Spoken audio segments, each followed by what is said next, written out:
बोलिए वैष्णो मैया की जय। भक्तजनों, माँ वैष्णो देवी का मंदिर हिंदू मान्यता अनुसार शक्ति को समर्पित पवित्रतम हिंदू मंदिरों में से एक है, जो भारतवर्ष के जम्मू और कश्मीर राज्य में त्रिकुट पर्वत पर स्थित है। यहाँ पर मैया 3 पिंडियों के रूप में गुफा मंदिर में स्थापित है तथा दर पे आने वालों को दर्शन देकर उनके जन्मों जन्मों के संचित पाप कर्मों का नाश कर रही है, उन्हें मुक्ति का फल प्रदान कर रही है। जितनी रोचक माँ के भवन की चढ़ाई है, उतनी ही रोचक माँ के प्राकट्य की पावन गाथा है, जो आज मैं आपको संगीतमय रूप में सुनाने जा रहा हूँ। तो एक बार फिर से बोलिए, बोलिए वैष्णवी मैया की जय।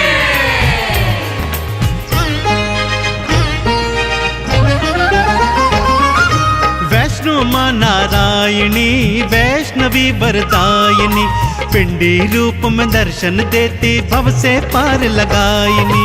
वैष्णो माँ नारायणी वैष्णवी वरदायिनी, पिंडी रूप में दर्शन देती भव से पार लगायिनी। वैष्णो मैया नमो नमः, माँ वैष्णवी नमो नमः, पिंडी रानी नमो नमः, माँ कल्याणी नमो नमः। वैष्णो मैया नमो नमः, माँ वैष्णवी नमो नमः, पिंडी रानी नमो नमः, माँ कल्याणी नमो नमः।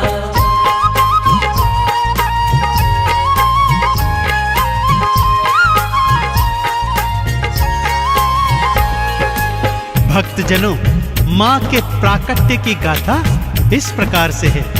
जम्मू स्थित कटरा जिले में हंसाली नामक गांव था भक्तों। इसी गांव में एक निर्धन ब्राह्मण श्रीधर अपनी पत्नी के सहित रहा करता था। माँ वैष्णो का परम भक्त था भक्तों। दिन रात माँ की भक्ति करता और जो रूखा सूखा मिलता उसको माँ का प्रसाद समझकर माँ को भोग लगाकर स्वयं भी ग्रहण करता। उसके जीवन की बस एक ही तमन्ना थी कि मैं माँ के नाम का जागा करवाऊं और अगले दिवस सारे गांव वासियों को माँ के नाम का भंडारा खिलवाऊं। पत्नी उसकी बात सुनकर कभी हंसती और कभी रोती थी। घर में खाने को अन्न का एक दाना भी नहीं था और उसका पति सोच रहा है पूरे गांव को भंडारा खिलवाने की। परंतु माँ का परम भक्त श्रीधर अपनी पत्नी से कहता, हे प्रिय, माँ ने जागे की और भंडारे की प्रेरणा दी है तो करवाएगी भी मेरी वैष्णवी मैया। श्रीधर ने मन में था सोचा माँ का जागा करवाऊं, जागे के अगले दिन भक्तों को भंडारा खिलवाऊं। पत्नी हंसती बात को सुनकर घर ना अन्न का दाना है और भंडारा खिलवाने को आपने मन में ठाना है। मैया रानी आएगी भंडारा खिलवाएगी, श्रीधर को विश्वास था भक्तों माँ तो लाज बचाएगी। वैष्णो मैया नमो नमः, माँ वैष्णवी नमो नमः, पिंडी रानी नमो नमः, माँ कल्याणी नमो नमः।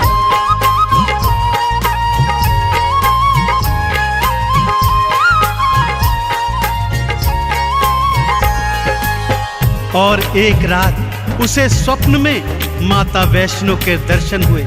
माँ ने आश्वासन दिया कि जा मेरे भक्त, मेरे नाम का जागा करवा और अगले दिन पूरे गांव को मेरे नाम से भंडारा खिलवा। श्रीधर अगले दिन सुबह सुबह उठा और माँ का नाम जपते जपते पूरे गांव को जागे का और भंडारे का निमंत्रण देने निकल गया। पत्नी ने बहुत समझाया कि ये आपका भ्रम है, परंतु श्रीधर पर तो माँ की नाम खुमारी चढ़ गई थी। सारे गांव सहित वो भैरवनाथ और उसके शिष्यों को भी भंडारे का निमंत्रण दे आया। सबके मनों में कौतूहल है कि भला ये दरिद्र हमें क्या भंडारा खिलवाएगा। अगले दिन सब जागे में गए और फिर भंडारा खाने पंगत में बैठ गए। घर में अन्न का एक दाना भी नहीं और सारा गांव खाना खाने बैठा है कि तभी सब क्या देखते हैं, एक लाल चुनर ओढ़ी छोटी सी कन्या श्रीधर श्रीधर कहती हुई आती है और भोजन का पात्र उठाकर उसमें से 56 भोग निकाल निकाल कर सारे गांव को खिला रही है। श्रीधर की आंखों से खुशियों के आंसू छलक रहे हैं। भक्तों, मैया का चमत्कार ऐसा ही है।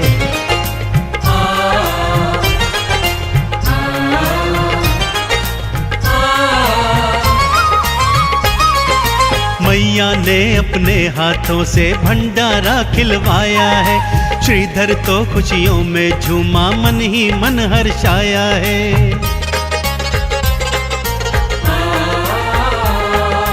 भैरवनाथ भी चेले लेकर भंडारे में आया है।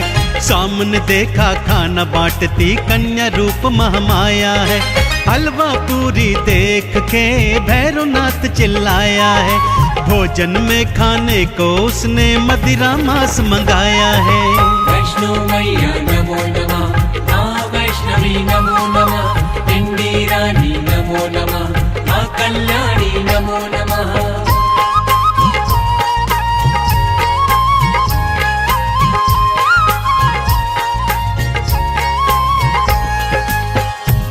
वैष्णो मैया ने भी अपनी माया चला दी। भक्तों, मांस के थाल और मदिरा के प्याले आ गए, परंतु ज्यों ही भैरवनाथ ने मांस का टुकड़ा उठाया, माँ की कृपा से हलवा चना बन गया।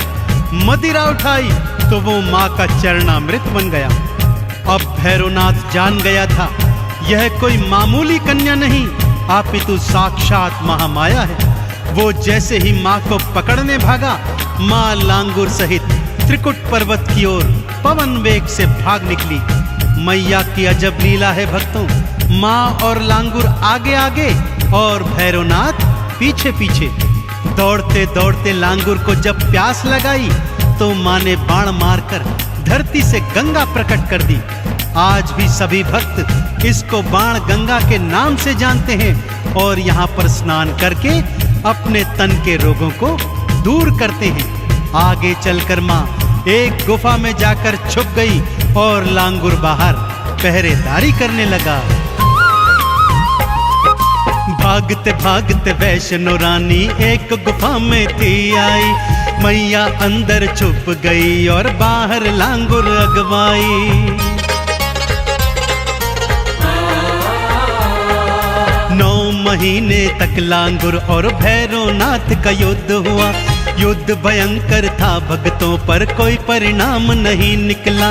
मैया क्रोध चढ़ आई है, गुफा से बाहर आई है। भैरवनाथ से युद्ध करन को हाथों खड्ग उठाई है। वैष्णो मैया नमो नमः, माँ वैष्णवी नमो नमः, पिंडी रानी नमो नमः, माँ कल्याणी नमो नमः।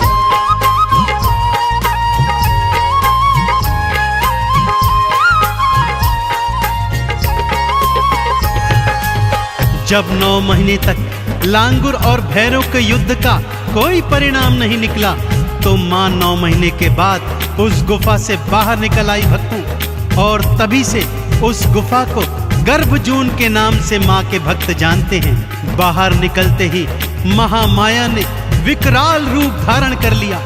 8 भुजाओं में अनेक अनेक अस्त्र शस्त्र धारण किए और माँ भैरवनाथ से युद्ध करने को तत्पर हो गई। भैरवनाथ को भी माँ के नाम की अलख जग गई भक्तों, परंतु जब तक वो अपने पापों की क्षमा मांगता, माँ ने खड्ग प्रहार से उसका शीश उड़ा दिया। भैरवनाथ का कटा शीश दूर जाकर भैरव घाटी में गिर गया और वो कटा शीश माँ के नाम का सुमिरन करने लगा। माँ ने भी दयावान होकर उसे अभय वरदान दिया कि जब तक मेरे दर्शनों के पश्चात तेरे शीश के दर्शन नहीं होंगे, मेरी यात्रा का फल संपूर्ण नहीं होगा।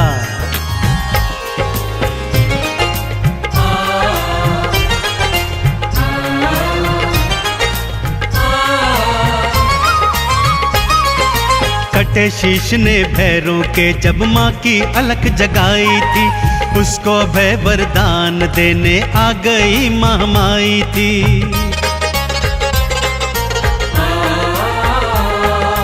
जब तक मेरे दर्शन करके तेरे धाम न जाएंगे, मेरे धाम की यात्रा का पुण्य कभी ना पाएंगे। मैया के दर्शन के बाद भैरव घाटी जाते हैं, मैया के भैरव के दर्शन भक्त सारे पाते हैं।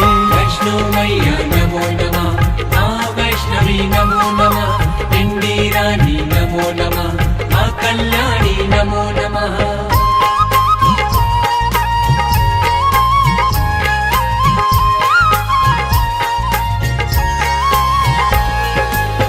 अब आइए भक्तों, आपको माँ के भवनों की सैर करवाता हूँ।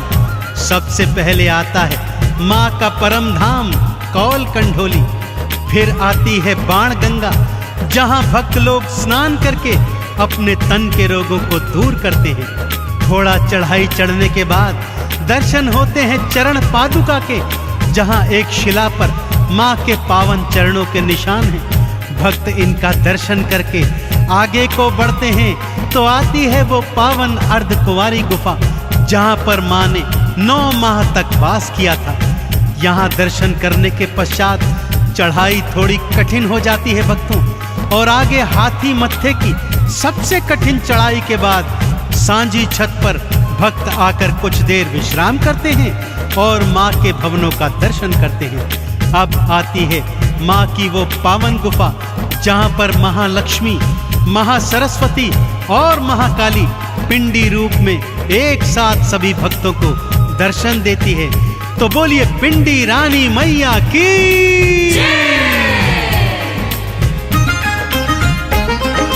ऊंची चढ़ाई ना घबराना, मैया आप बुलाती है, हाथ पकड़कर बच्चों को वो भवनों पे ले जाती है। नारियल का भोग लगाते, चंदन तिलक लगाते हैं, मैया रानी के भवनों से मुक्ति का फल पाते हैं। लाल चुनर जो मैया को हाथों से पहनाते हैं, भवसागर में कभी न डोले पार वो लग जाते हैं।